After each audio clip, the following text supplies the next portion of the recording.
खबरदार, अगर तू दरवाजे से निकली आला हजरत इमाम अहले सुन्नत मुजद्दिद दीन व मिल्लत मेरे आला हजरत से किसी ने पूछा था कि हजरत जी बीबी नात पढ़ सकती है? फतावा रज़विया की 14वीं जिल्द, बीबी मिलाद पढ़ सकती है? मिलाद। आला हजरत ने फरमाया अगर बीबी मिलाद पढ़ रही हो, नात पढ़ रही हो और उसकी आवाज गैर महरम के कानों तक जा रही हो, फरमाया उसे सवाब नहीं होगा, उसे हराम काम करने का गुनाह दिया जाएगा।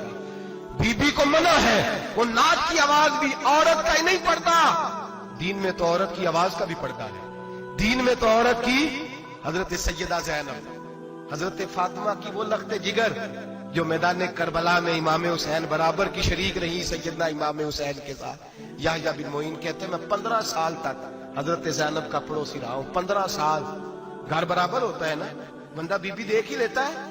वो बीबी कभी पर्दा डाल के जा रही है दवाई लेने, कभी नजर आ ही जाती है। कहते 15 साल में सैयदा फातिमा की बेटी का पड़ोसी रहा हूं, मैंने कभी बुरके में छुपी हुई ज़ैनब भी नहीं देखी, बुरके में छुपी हुई ज़ैनब भी कभी नहीं देखी। हजरत अब्दुल्ला बिन जाफर तैयार जनाबे अलीउल मुर्तजा के भाई थे, उनके बेटे के साथ इनका निकाह हुआ था, बीमार हो गई तो हजरत अब्दुल्ला कहने लगे ज़ैनब चल तुझे हकीम के पास ले जाऊं, तबीब के पास ले जाऊं। तो हजरत ज़ैनब कहने लगी आप जाइए मेरा हाल बता के दवाई ले आइए। तो हजरत अब्दुल्ला जाफर तैयार कहने लगे शरीयत में गुंजाइश है डॉक्टर के पास जाने, हकीम के पास जाने की गुंजाइश है, तो चलती क्यों नहीं? तो हजरत ज़ैनब कहने लगी शरीयत में गुंजाइश तो है, पर अब्दुल्ला मेरी मजबूरी ये है कि मैं फातिमा की बेटी हूं। शरीयत में गुंजाइश तो है पर मेरी मजबूरी ये है कि मैं हुसैन की बहन हूं। शरीयत में गुंजाइश है पर मैं हसन की बहन हूं। शरीयत में बड़ी गुंजाइश है पर लोग मुझे मोहम्मद अरबी की नवासी कहते हैं। गुंजाइश तो है तो मैं नहीं ना निकल सकती, इसलिए कि जितना कोई अपने आप को दीन के करीब जानता है उतना उसके पैरों में शरीयत की जंजीरें ज्यादा होती हैं। तो जनाब सैयदना अब्दुल्ला कहने लगे अगर तू पर्दा कर गई, अगर तू चली गई, तो फरमाने लगे ये तो अल्लाह की मशीयत है, तू दवाई ला दे ताकि मैं खा लूं, और अगर मैं चली गई तो मैं अपनी माँ से जाके कहूंगी कि अम्मा सारी तकलीफें मैंने छाती पे बर्दाश्त की हैं पर मैंने तेरे पर्दे पर आंच नहीं आने दी। मेरे भाई ये उसवा नूर है, ये उसवा हसना है, ये हमें सिखाया जा रहा है। मेरे हबीब करीम की बीवियों का ये हाल था, बीवियों का अपने घर के आंगन में हजरत आयशा सिद्दीका, हजरत सौदा जनाब हफ्सा अपने सेल में जब बैठती थी ना तो दीवार की तरफ मुंह करके बैठती थी, दीवार के साथ लग के दीवार की तरफ। बीबियां अपने घर के अंदर भी दीवार की जानब मुंह करके बैठती थी। लोग पूछती, बीबियां पूछती कि अपने घर में भी दीवार को मुंह करने का मतलब?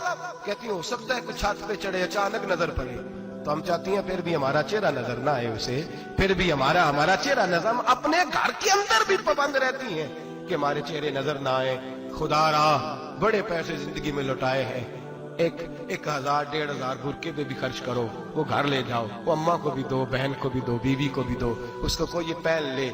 इसलिए कि जब तो हजरत फातिमा के तरीके का पर्दा करेगी तो तेरे आंगन में सैयदा ज़ैनब की तरह की बेटियां पैदा होंगी, वो उस सुन्नत पे चलने वाली बेटियां तेरे आंगन में आएंगी। खुदारा मेरे भाई आज ये नियत करो, ये इरादा करो और अपने घरों को पर्दे का पाबंद बनाओ। अगर एक बेटी पर्दादार हो गई तो कई खानदान पर्दादार हो जाएंगे, अगर एक बेटी पर्दादार हो गई तो कई घराने संवरेंगे, कई जगह पे नूर फैलेगा।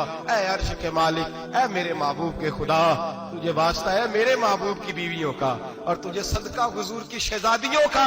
ऐ अल्लाह इतना करम बरसा, इतनी रहमत बरसा कि मेरे वतन की बेटियां और मेरे वतन की माएं बहनें बच्चियां ये समझ जाए कि हमारी निजात सिर्फ हजरत फातिमा के बुरके में है, हजरत आयशा के पर्दे में है, सैयदा खदीजातुल कुबरा के हिजाब में है। अल्लाह करे ये समझ जाए और ये जब भी सजदा करें तुझसे हयाई मांगे, ये तुझसे जब भी सजदा करें ये तुझसे अपने लिए चादर ततहीर और पर्दा तनवीर मांगे।